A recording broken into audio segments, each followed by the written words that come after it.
Hello and welcome to our African Health Excellence Awards Nominee Spotlight, brought to you by MediMag ZA, South Africa's first fully digital medical lifestyle magazine and proud media partner of the awards. I'm Clive Maestri, Editor-in-Chief of MediMag ZA and also one of your African Health Excellence Awards ambassadors. The African Health Excellence Awards, of course, is an annual event that celebrates and recognizes outstanding contributions in healthcare across the continent. This year's grand final, remember, takes place on the 15th of November at the Capitol Hotel in Durban. And your voting, though, closes on the 31st of October at midnight. Today, I have the privilege of chatting to Dr. Rishalan Govender, a medical doctor and hematologist registrar who has been nominated in the category Multi-Talented Healthcare Professional of the Year, an award that honors healthcare professionals who excel across multiple disciplines, combining clinical practice with other talents that uplift and inspire the healthcare community. Dr. Govender, it's such a pleasure to have you with us today. Hi, Clive. Thanks so much for this opportunity on this platform, and also for the amazing work that you've been doing over the years. Thank you very much. Thank you so much. To start off, could you share a little bit about your journey in medicine and what inspired you to pursue the path of becoming a doctor? Sure. Funny enough, medicine was actually not my first choice of career. I was actually, passionate about music, and that's something that I wanted to pursue. But I ended up enrolling for a Bachelor of Science degree, and later on majored in biochemistry and medical microbiology as undergrad majors. And I then went on to doing my postgraduate studies in medical biochemistry. And I think at that point, getting exposed to a bit of clinical medicine and a bit of patient interaction is sort of what sparked this interest, where I wanted more. I wanted to build on the knowledge I'd already had and had gotten from foundational science. And that's when I thought, I think I want to expand my horizon per se. So yeah, that's where it all started, and definitely no regrets looking back. Nice one. I love these inspirational journeys, especially when medical professionals either say medicine chose them or it wasn't their first choice, but here they are. So that's quite inspirational. What Sure. drew you though specifically to hematology? I think one of the first things would be the fact that having gone through my undergrad and a bit of postgraduate work, which is laboratory based, um, and also in my postgraduate years where I was quite involved with medical research, specifically looking at things like alternative treatment for cancers. Um, so that's the one aspect that drew me to hematology, because hematology is one of those disciplines that encompasses both laboratory medicine as well as clinical medicine, Mm. unlike any of the other pathology disciplines. So it gives me the best of both worlds. I get to be in the lab, I get to be analyzing patient samples, be it blood or bone marrow, and then I get to actually go to the patient and be at the bedside and be involved in the management and intervention of that patient. So that was the one thing, and I think the main thing. The second thing is the role of molecular medicine and the advancements of molecular medicine in hematology particularly. It is a very genetically driven and founded discipline, and we see a lot of movement towards molecular um, sort of classifications with our hematological disorders. So it's exciting because of the advancements in molecular technology, but also the role of artificial intelligence now in medicine. And in hematology, as of lately, there's been a lot of work exploiting the use of AI in hematology to help us to classify disorders, to be able to better pick up and make proper diagnoses. So it's an evolving world. And the third thing for me is the scope of research and the potential for research. So research is one of my niches, and I particularly enjoy experimental studies, that help to make some sort of difference and contribution to society. And hematology offers that on so many levels for me, from a genetic point to a biochemical point, but also to an actual patient and community point. So I think then those are the three main things or main reasons why hematology appealed to me so much. No, that's incredible. And once again, I see now why you've been nominated in Multi-Talented Healthcare Professional of the Year, because I think you don't just sum it down to one thing. It's many facets that build into what you do. So that's incredible. Healthcare is often demanding. How do you personally manage the balance between your professional responsibilities and your other pursuits? I think, for me personally, um, one of the fundamental points or aspects or rather attributes to a proper healthcare provider is this concept of being holistic. And being holistic as an individual means that you're holistic in the care that you provide to a patient, and you look at a patient as being somebody holistic. So for me, I can't see myself functioning as just a doctor or just a scientist. I am who I am because of me and my context, not just one person. And I think having a passion for healthcare, having a passion for patient interaction, but also having a passion for my hobbies, be it music, be it dance, these are things that make me who I am. So I can't do one without the other. I'm reliant on each of these individual aspects to make me the person that I am. So, a lot of my practices over the years have been, I want to say, natural. It does take a lot of work to try and balance because medicine is demanding, academics are demanding. But at the same time, I feel like the hobbies that I do, my music, my dance, my yoga, give me a break away from the chaos of the realities of the functioning world. But also, it's a time to reflect, to analyze, to introspect, and grow, I think, and evolve as an individual. And music and dance certainly helps me remain focused, grounded, and disciplined um, in what I do as a doctor. Yeah. No, I love it. I feel like it's so important when you are in such a facet like medicine to have hobbies and stuff outside your personal field because I mean I've been around medical professionals for a while now and I think it's important to have that balance and something that also interests you outside of the So practice per se. What's been the most rewarding moments in your medical journey so far? this is a very tough question. I always say this to my friends and family or people that are interested in medicine or something in the healthcare industry. There's nothing more gratifying and rewarding than a patient who expresses their gratitude to you for having made some difference to their lives or, changed something in them. It's priceless. It's nothing that any amount of money or financial incentive can buy, and that is something that I get to experience every day. So, again, it stems from wanting to get into this profession for the right reasons, and being compassionate about healthcare, that you're able to experience, this kind of reward.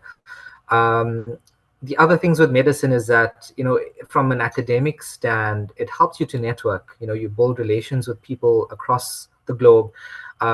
As a registrar, I've been given opportunities to attend conferences and seminars, where you network with giants and expertise in the field. So that is great for you, in terms of your growth and your development as not just a person, but in your field. And just, the other thing about acquiring this world of knowledge that is so intriguing and so interesting. Again, being passionate about medicine, it's just the volume of information that's out there is endless. And for me, those are rewards, because academics is something that I thoroughly enjoy. So learning new things from new people every day, but also from our patients. We are constantly learning from our patients. It's always, a two-sided interaction and never one-sided. So those are things that I'm grateful for every day. Getting to live this opportunity every single day is definitely a blessing for me. No, that's incredible. And I've got to tell you, that's what African Health Excellence stands for, just a thank you to medical professionals out there, doing their best, not expecting a thank you, but it's acknowledgement at the end of the day. And now, the African Health Excellence, they aim to inspire, innovate, and dedicate across the healthcare sector to everyone. What does this nomination personally mean to you on a personal and professional level? I must firstly admit that I had no clue what was going on. I did not even know that I was nominated for this award until I think a few days later. I was just randomly going through my emails and I came across this message. So it did really come to me by surprise, and more especially because I'm somebody that tends to sort of work backstage, if I can say that.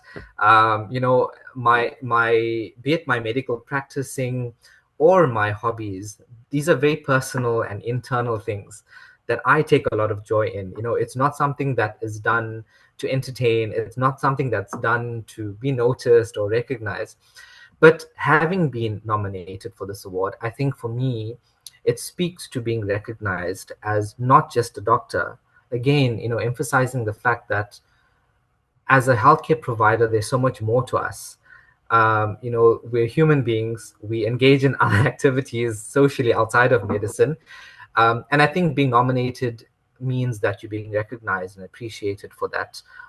And I think that it made me feel quite overwhelmed, to know that these things are being recognized and these things are being appreciated. So I definitely think it's something special, and truly grateful as well for having been nominated for this.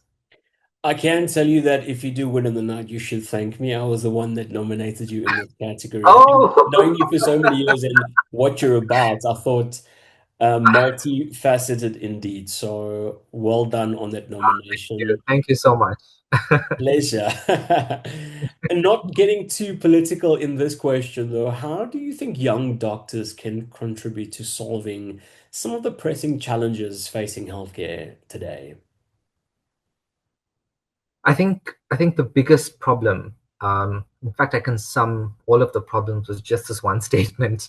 Um, we're serving such a large population of individuals in South Africa, and if you look at the ratio of healthcare professionals, whether it's doctors or nurses or any allied professionals, to the amount of patients we have, it's just not matched. And I can't say that that's going to change anytime soon. So, it sort of is what it is notion. But I think there are things that we can do to sort of alleviate the burden that is placed on our current healthcare systems. And one of the fundamental things is community outreach. Mm, A lot of issues in healthcare stems from patients presenting so late to our facilities. And in the government sector, we have various levels of care. It starts from district and primary healthcare to regional and then tertiary. And the point of the system is so that issues can be caught at its presenting point at the primary level, so that we prevent complications and we prevent mortality and morbidity. But this is not happening because people are not aware. And I think that's where we can step in. If we can involve ourselves more in community outreach programs to create better awareness about common things, it does not have to be complicated things, simple things like, how do you take care of a diabetic patient? What are the warning signs for somebody that might potentially be having a stroke?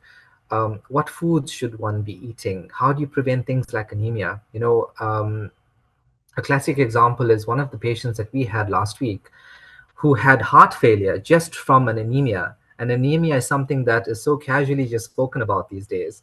mm, So it's things like that that I feel that we should be able to go back to our communities and create awareness. It's not difficult. We can use platforms that exist already. We've got schools, we've got churches, we've got temples and ashrams. We can take advantage of that opportunity and create more awareness. mm. If we sort out issues at that point, we'll prevent complications or reduce the incidence of complications. That does a lot of things. Number one is that it relieves that burden and pressure that our healthcare system is placed under, because you're reducing patient burden. That means you're freeing up more resources to be used much more efficiently. And people become aware and are then able to be involved in their own care. So it's a simple thing like that, and I think if we start there, we can head towards some change eventually. No, I definitely believe knowledge is power. And I mean, when you wrote for Medimag ZA not too long ago on the topic of anemia, I think knowledge is definitely power, especially with folks that are not able to always see a professional, medical professional in time. And I think it does come from knowing enough to eat healthy, stay healthy, and avoid complications before they even began. So I think Absolutely. definitely knowledge is power at the end of the day. Um, Speaking of inspiration and mentors, who's some of yours in the medical field? In the medical field, I have to give credit firstly to my current head of department, Dr. Nadine Rapiti. She is the head of the academic complex of hematology in KZN. This is an extraordinary woman. She's somebody that sort of caught my attention when I was a third year medical student. I mean, when I'd done my hematology rotation in this very department, in this very lab in KZN. And I remember just thinking how phenomenal she is as a doctor, as a researcher, as a scientist, as a hematologist, and having accomplished so many accolades. She even practiced in the UK as well as a consultant, as a specialist hematologist, still came back here to raise her family, grow up her kids, educate them, while still being involved in extracurricular activities. So she was living my dream, and I wanted to be that, you know. So, I think I owe her so much of gratitude for being that inspiration to me, and for me being here, I have to be so grateful for that. And the other two people I think that were very pivotal in shaping my career path have been my postgraduate supervisors when I did my master's and honors studies. Professor Anil Chaturgun, who was the head of the biochemistry department where I'd done my postgraduate studies, he was somebody that was such a solid mentor and such a solid figure in terms of instilling focus, dedication to science, supported, my vision for wanting to get into medicine at that point. Um, and just gave me so much of advice, also just general life lessons, and values. And the other was who was at the time that I was doing my honors was a master's and PhD student, Alyssa Pulugdari, who's now a professor at the University of Pretoria. So she was also somebody that was such an inspiration, who thrived, despite the circumstances that she was in at the time.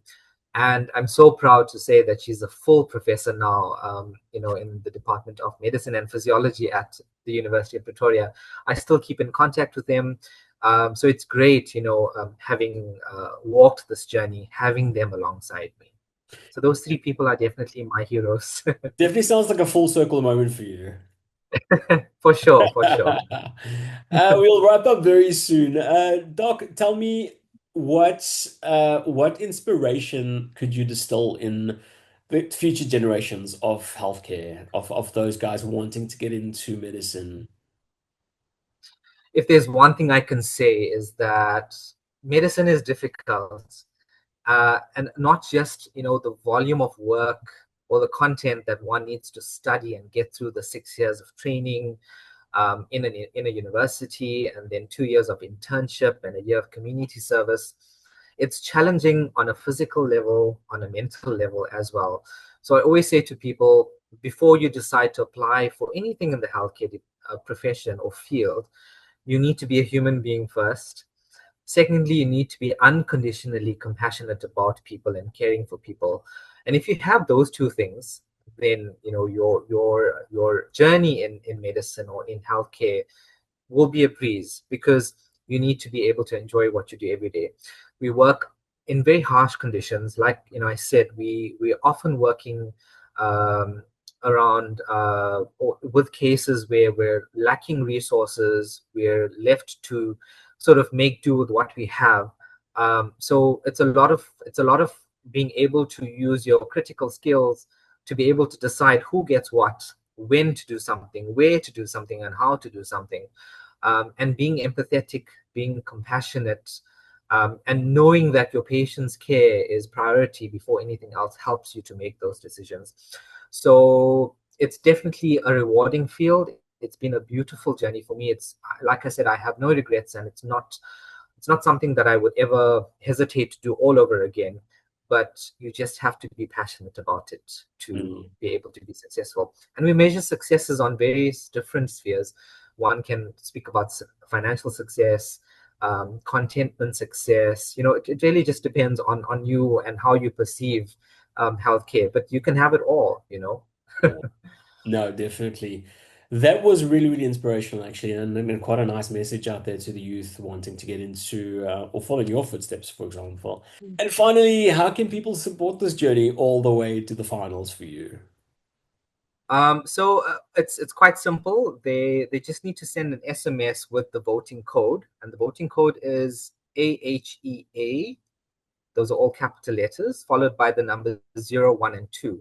And that's an SMS to the number 34855. And just to also note that these SMS cost R1.50 each. Awesome, wonderful. Thank you so much, Dr. Govender, for, of course, sharing your story and insights with us today. Your nomination truly highlights the spirit of excellence and versatility that the African Health Excellence Awards aims to celebrate, of course. So, listeners and readers, don't forget the voting, of course, is open all the way until the 31st of October at midnight. So, if you want to vote for Dr. Govender, go for it on that code. And the grand finale, of course, hopefully we have to see you there on the 15th of November at the Capitol Hotel in Durban. From all of us, though, at MediMag ZA, we wish Dr. Rishalan Govender and all the nominees, of course, the very best. Thank you so much for joining us.